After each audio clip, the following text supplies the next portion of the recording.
Remember those fleeting moments on Saturday mornings? For a split second, you had a glimpse of an idea or a feeling that could change your life. Well, Hanna-Barbera knew something the rest of the world didn't. A kid in front of a TV could dream bigger than any classroom ever taught them. So they built worlds so far ahead of their time that Hollywood is still catching up. But somewhere between the years and the noise, these shows got left behind. Today, we're bringing 9 of them back, because some of the greatest ideas in animation history never got their time in the light. Number 9, Adam Ant, 1965. Adam Ant is up and Adam! Before Ant-Man ever shrank down in the Marvel Universe, a tiny ant in a blue superhero suit was already saving the world before breakfast. Close your eyes. It's 1965, you're in pajamas, cereal bowl in hand, and Adam Ant rockets out of his anthill, ready for action. Adam Ant was ahead of its time because it treated a tiny, ridiculous hero with the same straight-faced energy you'd later see in comic book movies, turning a throwaway gag into a fully formed superhero universe years before that was normal in cartoons. Adam Ant was one of Hanna-Barbera's first superheroes. He lived in a cozy anthill, complete with a computer and a personal gym, because even a superhero ant never skips leg day. With super strength, super speed, flight, and a hide nothing could crack, he was the go-to hero for a police force too stretched to handle things on their own. The show's bold colors and punchy movement shaped the look of fun superhero cartoons for decades. It got lost in the crowd as bigger Hanna-Barbera names like Scooby-Doo took over, but Adam Ant's catchphrase, "Up and Adam, Adam Ant," was so catchy that The Simpsons gave it a loving nod years later. Small in size, giant in legacy. Number 8, Young Samson and Goliath, 1967.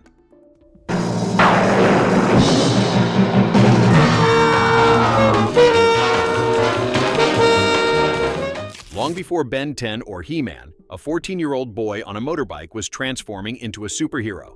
Meet Young Samson and Goliath, designed by Alex Toth and reportedly had elements destroyed or altered for syndication. Samson and his dog Goliath traveled the world, always finding trouble. When things went south, Samson slammed his golden wristbands together, transforming into a muscle-packed hero. Goliath became a roaring, energy-blasting lion. The transformation scenes laid the groundwork for every hero change moment in cartoon history, from Samson's wristband slam to He-Man's sword to every Power Ranger roll call. Critics have pointed out that He-Man borrowed this idea almost move for move. So why did it vanish? Partly because General Mills, which sponsored the show, had episodes destroyed to repackage it for syndication.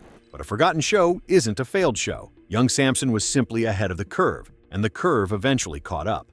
Number 7, Moby Dick and Mighty Mightor, 1967. Mightor!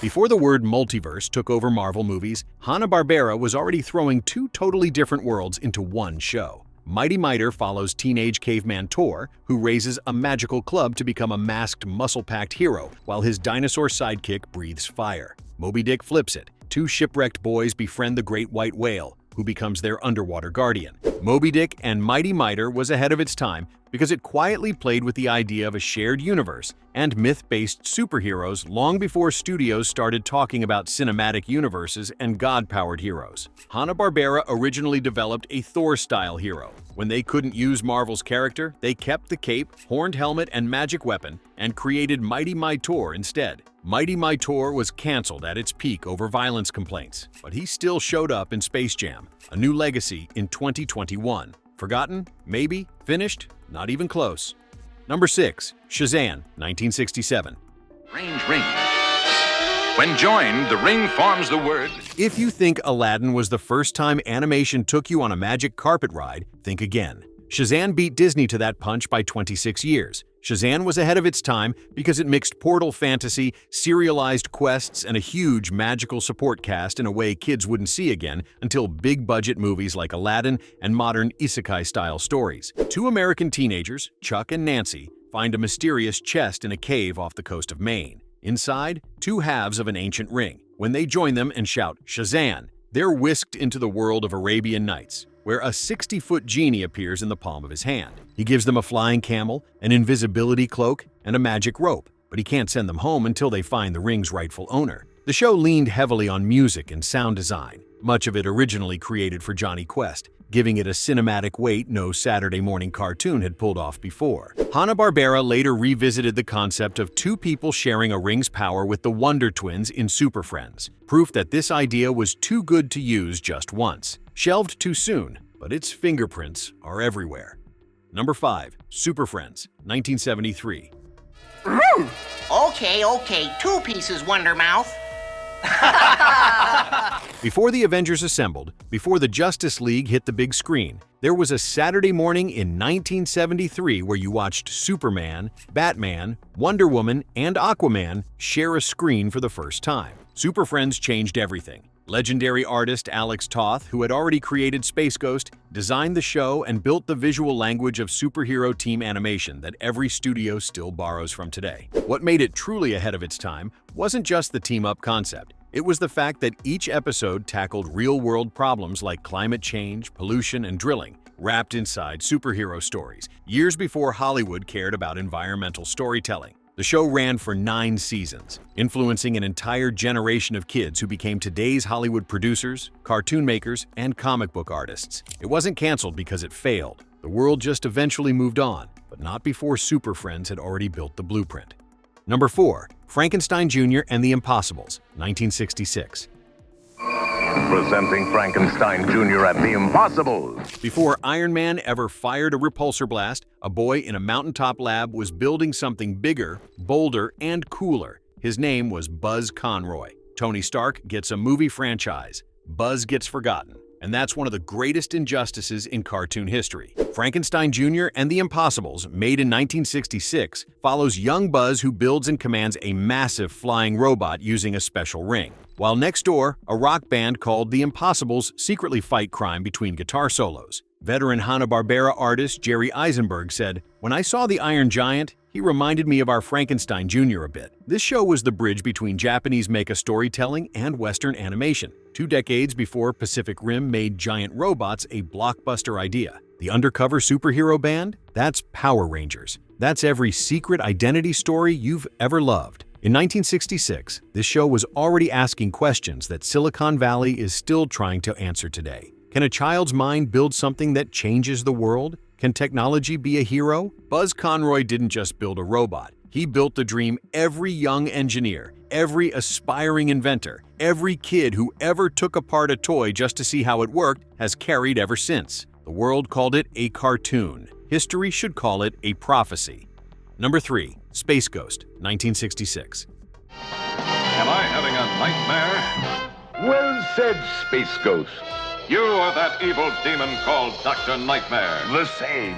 Don't disappear when they're forgotten. They just keep working quietly in the background until one day you realize they built everything you love. That's exactly what happened with Space Ghost. Long before Rick and Morty, before Adult Swim, before anyone thought cartoons could be made for grown-ups, there was a caped hero in white flying through the stars on a Saturday morning in 1966. Designed by Alex Toth, Space Ghost patrolled the galaxy with 2 young sidekicks and a pet chimp, fighting villains so creative you couldn't look away. It looked like a simple cartoon. Turned out to be anything but. Space Ghost Coast to Coast, born from this very show, introduced a whole new kind of comedy to American living rooms and broke apart the talk show format for a generation. It launched Aqua Teen Hunger Force, Harvey Birdman, and directly inspired The Eric Andre Show. Alex Toth's sharp, clean designs can still be spotted in Bruce Timm's iconic work on Batman, the animated series. Space Ghost didn't just fill Saturday mornings, it quietly built the entire world of modern adult animation, and most people never even knew who started it. Number 2. SWAT Kats, The Radical Squadron, 1993.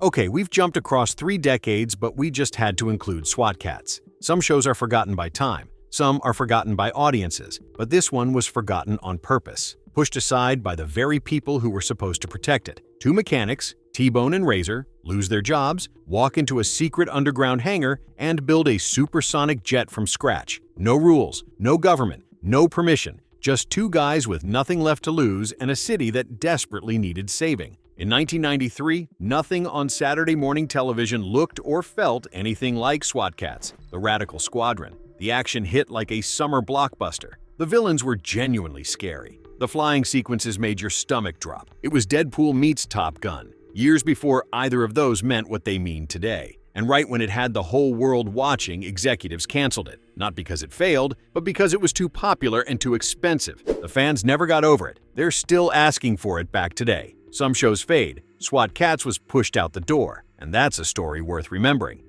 Number 1. The Herculoids, 1967.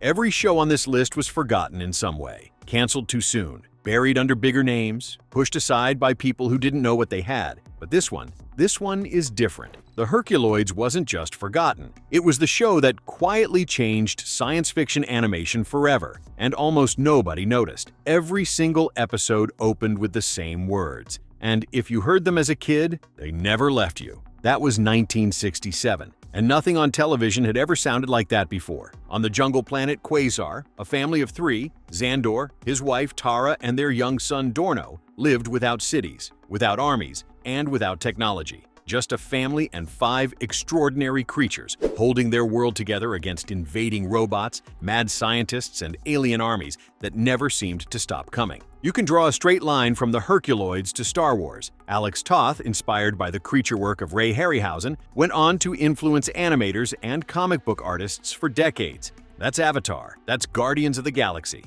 That's every found family fights for their world story Hollywood has made billions from. This little Saturday morning cartoon was telling it first. Only 18 episodes were ever made. No major movie, no merchandise, just 18 episodes that planted seeds across the entire landscape of science fiction animation. Some shows air for decades and leave no mark. The Herculoids aired for 1 season and left a mark on everything. Which one do you remember best? Which one deserves a comeback? Drop your favorite in the comments, like the video, and subscribe for more nostalgia deep dives. Saturday mornings may be gone, but the dreams they started are still very much with us.